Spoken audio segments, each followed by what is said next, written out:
Hello everyone, कैसे हैं आप? I am sure you all are fit and fine.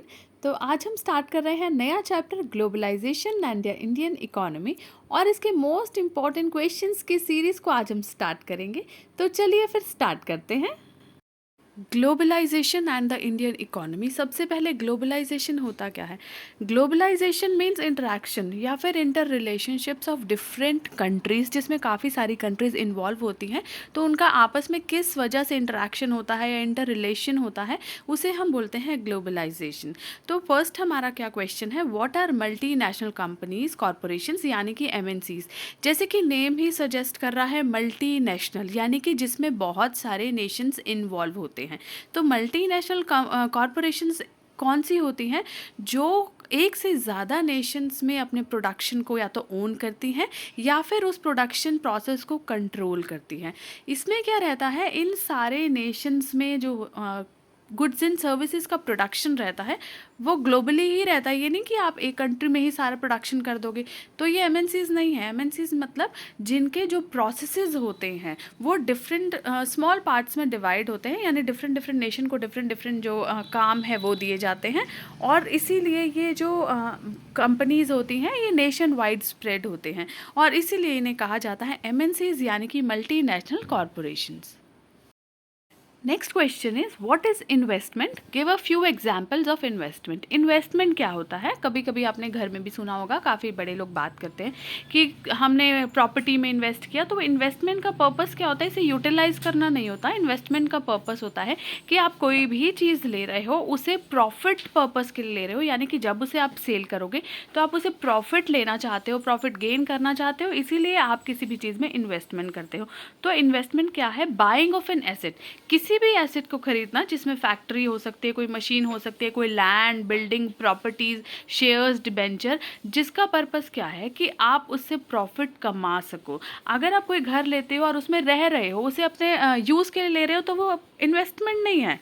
Investment वो है जिससे हम प्रॉफिट कमाते हैं, वो होती है इन्वेस्टमेंट। अब एग्जाम्पल्स क्या हैं? कॉमनली जो लोग इन्वेस्ट करते हैं वो क्या करते हैं? प्रॉपर्टी खरीदते हैं यानी कि बाइंग लैंड, या फिर फैक्ट्रीज ली जाती हैं। जो बनी बनाई फैक्ट्रीज़ हैं वो सेल पर हैं तो उन्हें ली जाती है, उनमें प्रोडक्शन प्रोसेस ली जाती है और फिर उसमें से हम लोग जो है प्रॉफिट गेन करते हैं। इसके बाद बड़ी बड़ी मशीन्स ली जाती हैं फास्टर प्रोडक्शन के लिए। फास्टर प्रोडक्शन होगा तो ये भी प्रॉफिट ही होगा ना। जो स्मॉल लोकल कंपनीज़ है उसे ख़रीदा जाता है टू एक्सपेंड प्रोडक्शन, या फिर हम लोग को अगर काफ़ी सारी लेबर चाहिए वो चीप मिल जाती है, तो वो जो पैसे बचते हैं वो भी हमारा प्रॉफिट हुआ। इंजीनियर्स का, आईआईटी पर्सनल्स का, जो भी ये सिलेक्शंस होता है, जो भी कंपनीज़ ये ओन करती हैं, तो वो सब कुछ इन्वेस्टमेंट पर्पज़ के लिए करती हैं कि हम इन्हें ये काम दे रहे हैं तो इसके बदले में हमें इतना प्रॉफिट चाहिए। तो यानी कि इन्वेस्टमेंट किसी भी फॉर्म में हो, बट उसका मेन पर्पस क्या रहता है कि उससे प्रॉफिट गेन किया जाए।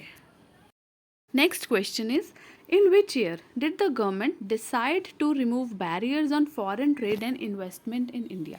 इसका क्या मतलब हुआ कि काफ़ी टाइम पहले क्या हुआ था कि इंडिया में गवर्नमेंट ने बैन लगाया हुआ था, यानी कि रिस्ट्रिक्शंस लगाई हुई थी कि फॉरेन ट्रेडर्स यहाँ इन्वेस्ट नहीं कर सकते, ना ही यहाँ ट्रेडिंग कर सकते हैं। तो क्वेश्चन क्या है कि कौन से ईयर में गवर्नमेंट ने ये बैरियर्स को, ये रिस्ट्रिक्शंस को, ये बैन को रिमूव कर दिया था। तो ये बैरियर रिमूव हुआ था इन 1991।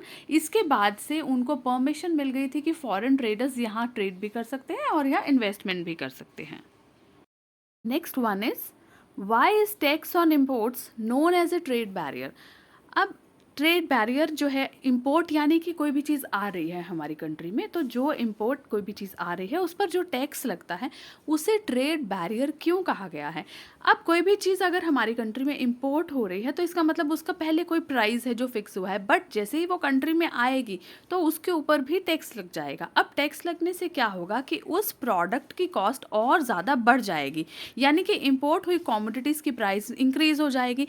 तो इसीलिए कहा गया है कि बहुत बड़ा बैरियर है, क्योंकि अगर प्राइस ऑलरेडी जिस प्रोडक्ट का जो है उसके बाद वो टैक्स लगने के बाद इतना इंक्रीज़ हो जाएगा, तो इसका मतलब उसे कम करना पड़ेगा, उसकी कंजम्पशन कम करनी पड़ेगी, क्योंकि इसका प्राइस ऑलरेडी बढ़ गया।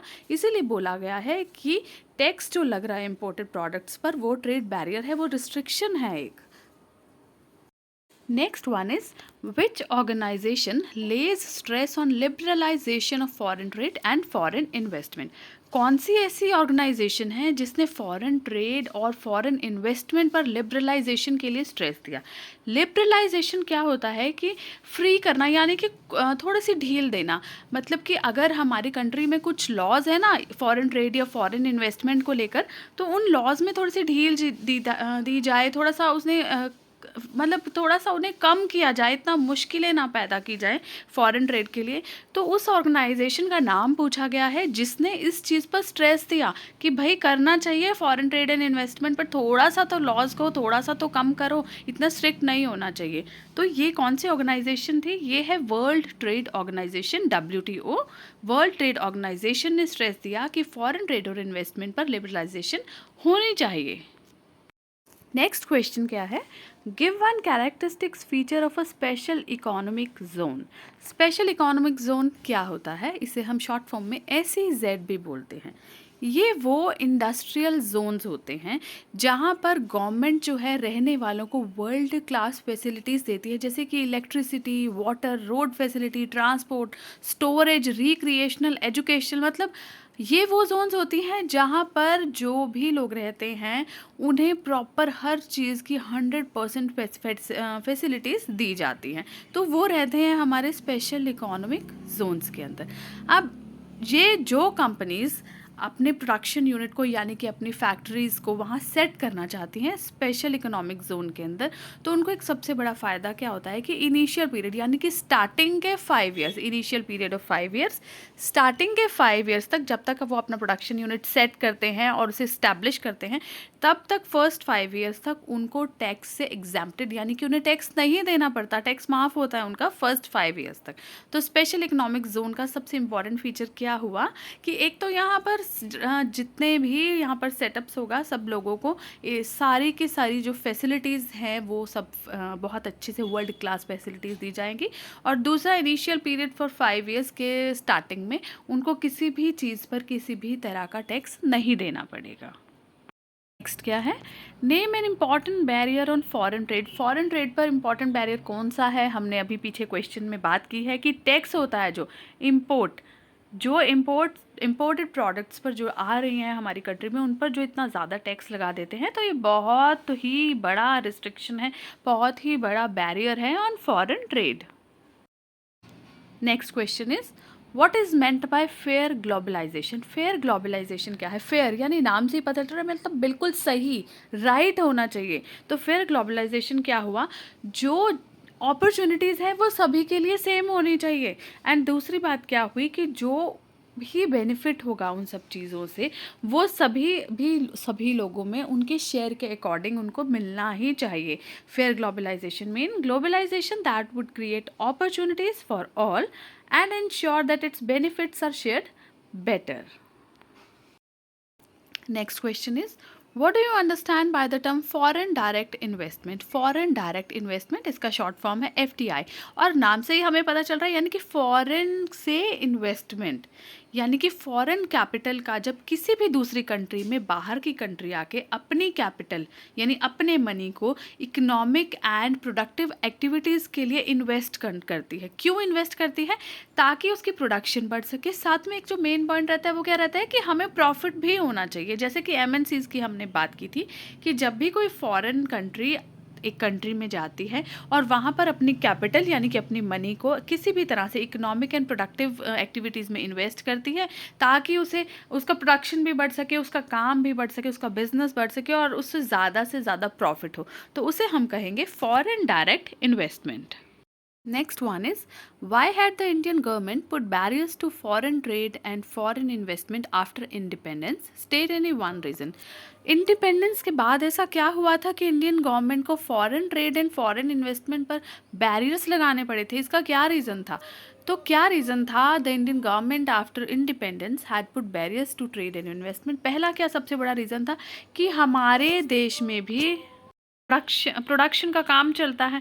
अब इधर से हमारे कंट्री के प्रोड्यूसर्स हो गए, और अगर फॉरेन के भी लोग आ जाएंगे यहाँ पर ट्रेडिंग करने के लिए, तो क्या होगा, हमारे कंट्री के जो लोकल प्रोड्यूसर्स हैं उनके लिए कंपटीशन बहुत ज़्यादा बढ़ जाएगा।